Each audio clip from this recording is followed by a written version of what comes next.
Legion Remix entering its final phase, and Beta entering a full new phase where we're testing Transmog, damage meters, and more. We're going to talk all about those features that just got implemented, so let's just dive straight in. Legion Remix has entered Phase 4. That means we are in the final phase of Legion Remix, boys. We are at Argus, the Eternal One, and there's probably some of the coolest loot and weapons to be had yet so far in Legion Remix is now being made available. So we're talking big boy sights, big boy swords. I mean, these are badass things that I definitely want to go in and get. Also, a previous AOTC mount that was only available back in the day is now coming back. Was it AOTC or was it Mythic Keystone Finder? I forget, but only unlockable back in Legion itself. Now brought back for the first. This is the first time Blizzard has ever brought back an achievement mount like this from a specific expansion. This will probably be your only chance to get the Void Wings, so I'm going to tell you how to get it today. It's definitely one that you're going to want to get. Probably won't be available again, I don't know, unless they recycle through remix events, so this is going to be a big one to get. Again, as I said before, we are in final phase, kicking off the final phase here of Legion Remix. There is one more phase, this thing that will kick off on December 9th, but that's really like a closing phase where everything will kind of just be available all at once, overpoweredness going down, and just kind of the most broken version of Legion Remix happening at the very end there. But this is really the finale. Also, we got, the big patch hitting on December 2nd, the final patch of War Within, so you're not going to really play anything else at that point. So here we go, kicking off the final round of Legion Remix. Tons of things to do. Major amount of mounts available. 25 new mounts being added in Phase 4. 10 of these being entirely new mounts to the game. So definitely you're going to be spending your bronze at this point. Probably emptying your pockets. Really, there's nothing else to be had. This is the final phase of adding items. So you're going to want to get a lot of these things. Tons of pets and things to be had as well. A bunch of exclusive ensembles, open world questing items, raid ensembles, cloak ensembles, and obviously the site. The site, you're going to have not just only spend bronze on this thing, you're going to have to kill Argus the Unmaker. Depending on what difficulty you kill him on is going to determine how many times you got to do it. But you're going to need 20 of these Cosmic Souls. Normal will give you 1 every kill. Heroic will give you 4. Mythic will give you 10. So the smallest amount of times you're going to have to kill him is twice if you kill him on Mythic 2 times. And for normal, it's going to be 20 times. Now, from what I've seen so far, people running this thing, it's no cakewalk. All right, you can't just run in this thing without any healers. You definitely have to bring a full raid and somewhat of a. I'm not going to say it has to be a perfectly built out raid. You could probably have a few more tanks than you need, things like that. But you're definitely going to need some healers. And we've run some of these raids already without healers, and I highly doubt that's going to be the case this time around. Argus seems a bit more difficult, so try to build out a raid like a normal person would. Now, the big one here, the Void Wing. This, again, was, brought back. This is the first time Blizzard has ever brought back an AOTC mount. That's what it was. That's right, an AOTC mount coming back. And you're going to get it this way. It's not that hard. Kill Argus the Unmaker on Heroic or Mythic difficulty. You will get the Blood of the Unmaker in your loot. Okay? That'll kick off a quest. You finish out the quest. You get the current tour Summoning Crystal, which will summon the Violet Spellwing for you. I think I called him the Void Wing earlier. Spellwing, Void Wing, tomato, it don't matter. It's a badass looking mount. So go get it. Quest line, I don't know how long exactly the quest line is, but all you got to do again to kick this thing off, kill him on Heroic or Mythic, get the crystal, boom, get that shit. So pretty easy. I think a lot of people are going to get this thing. You definitely want to do it before Legion Remix ends because I highly doubt they're going to bring this thing back again. So this will be your last shot to get this mount. Okay, moving on to some interesting changes Blizzard put in, or retroactive changes that they're bringing back. Greg from accounting called me the other day, very excited about the 10,000 solo achievement, right? Hall of Fame achievement for Delves. Greg was like, oh man, finally, I'm going to be able to do this. My wife's always on me, so I can't play that much, but I'm gonna go for the solo Hall of Famer because this season it's going to be 10,000 instead of 4,000. Well, Blizzard changed it back. I'm not sure what's going on here. I don't know if the first change was a mistake or this change back was a mistake, but it's back down to 4,000 players. So, yeah, for Hall of Fame solo delving, it is now back to 4,000. Previously, we thought that Blizzard wanted to up it because early on in delves, really certain classes, it's just easier for them. So what you find a lot of times is the Hall of Fame is filled with a lot of the same classes because some of those other classes just have a harder time early on in the season completing delves. So, I don't know. They brought it back down. I'm going to have to text Greg this morning and let him know, but I'm not going to text him during the wee hours of the morning. His wife might grab his phone and see what I'm saying. So I'll have to wait till it's the middle of the night. When I know he's in his basement, I see him online running delves, I'll shoot him a quick text. Anyways, moving on. Big revamp to Transmog. Many of you guys already know this. It is going slot dependent. That's right. So your Transmog will now be based on which slots you whatever you transmog into that slot, whatever gear you equip during a raid or anything else will automatically transmog to whatever you have set to that slot. Now, there are some interesting things. This system's going to cost you a lot of gold if you want a lot of outfits, and we're going to talk about that here for a second. So outfit slots basically will be granted to you. We'll all start out with 2 outfit slots out of the gate. Everybody will be getting 2, and these you can bind them to all kinds of crazy things. So you can bind them to your by the way, you can bind these to your keyboard, so you can automatically switch, just by clicking the button, transmogging out. But the other thing about this is we know this already, you can bind them to certain places, certain things. I'm going to talk about, there's a extensive list of things that you can bind transmog to. But if you want to go beyond the 2 slots that you're automatically given, it's going to cost you some gold. That's right, 100 gold for the next one, up to 100,000 gold once you get to, I believe, the 20th. So we're going to talk about those costs and how that ramps up. That's going to be quite a lot. And there's another caveat to this thing that's going to really cost you a lot of gold if you really want to go all out, RPP to the wall, going and getting every single slot unlocked. But anyways, the way the transmog will work as well is, you're not going to have to pay every time you swap out outfits or you automatically have the outfit set to swap out. What you will have to do is pay a larger fee the first time you create the outfit. So creating an outfit's going to cost you a couple thousand gold. That's how that system's going to work, and then it'll never cost you anything again beyond that, unless you're switching something in the outfit itself.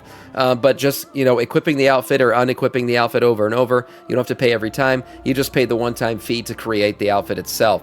Situationally, how are you going to be able to do this? Well, there's tons of different ways to set your outfits to automatically swap out. So we've got different locations, rest areas, houses, character select.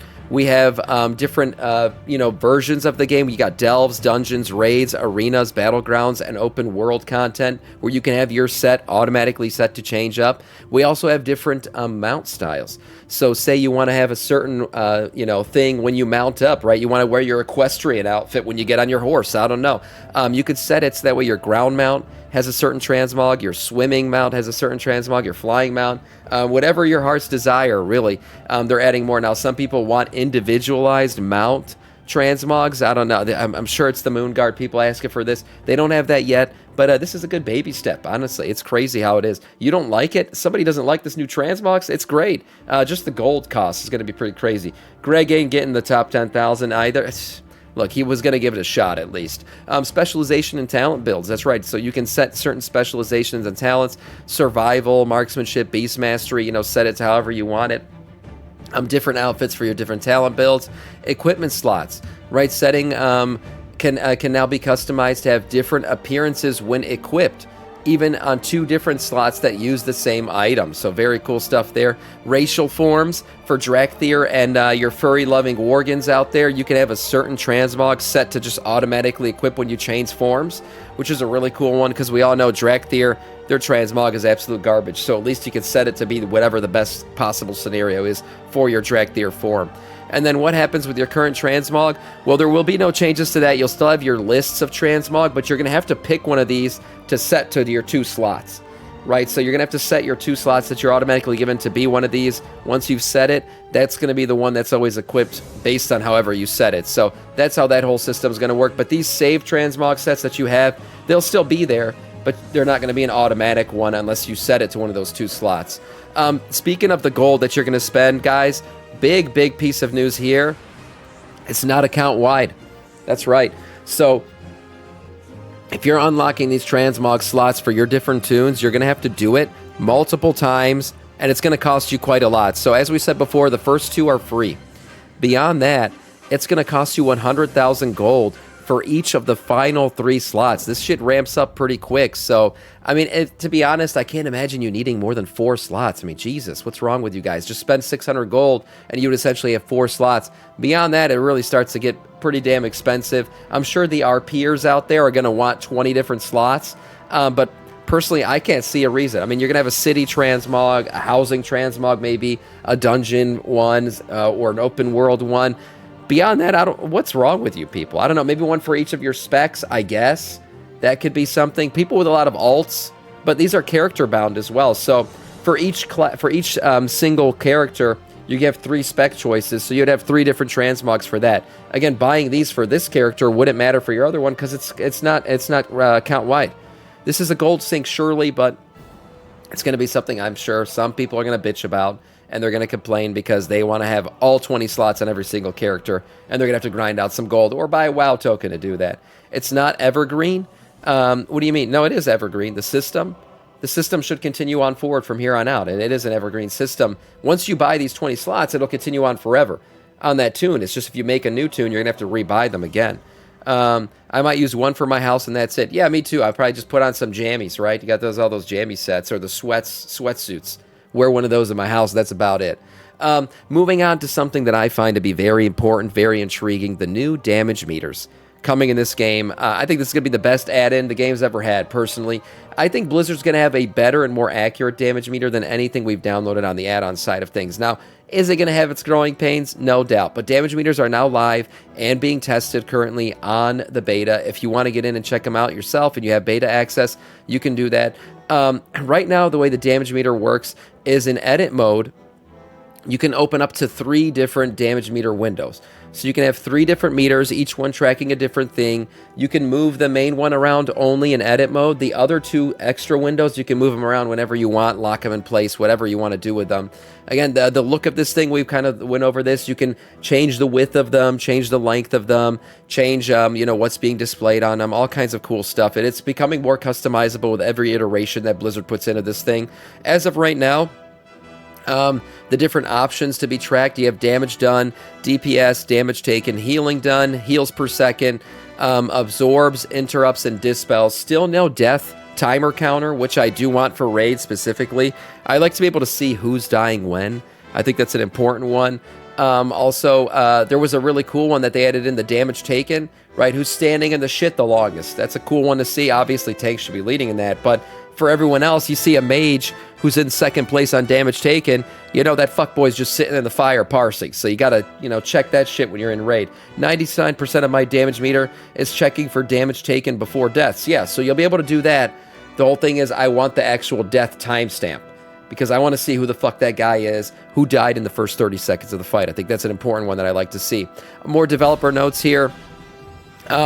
This will be a way for players to track combat statistics for themselves and their party members in a variety of categories. It can be enabled via options, gameplay enhancements, and damage meters. So I don't think this will be enabled out of the box. You're going to have to go into your system settings and actually enable it.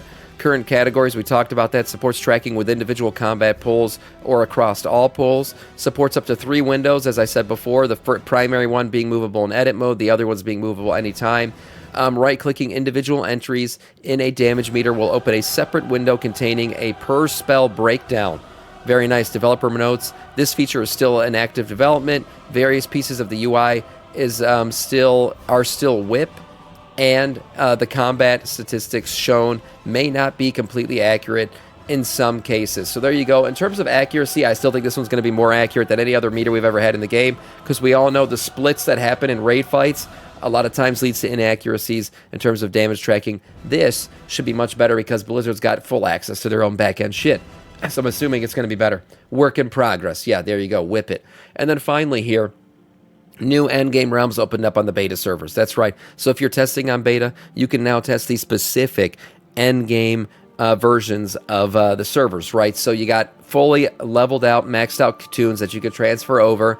You can test out professions and vendors, class set vendors, PvP gear vendors, trinket vendors, and of course you'll be testing out the new raid and Midnight Season 1. Raid testing begins soon, Mythic Plus testing as well, and then a ton more class updates. Jesus Christ, 400% to Frost DK, what the hell? 150 to damage, melee damage. That's right, auto attack is getting a big buff across the board, not just for DK, but Blizzard wants auto attack in general to do more damage. So we're seeing that as a big thing. I'm not going to go through all of these. There's a ton of class changes, more and more iterations on your classes coming in. I'll link this in the chat and down below the video on YouTube. You guys can check this out yourselves and see where your classes currently stand. More changes to come for sure, more news to come, more people to come in general, because this is Samiccus, and that is all in terms of news.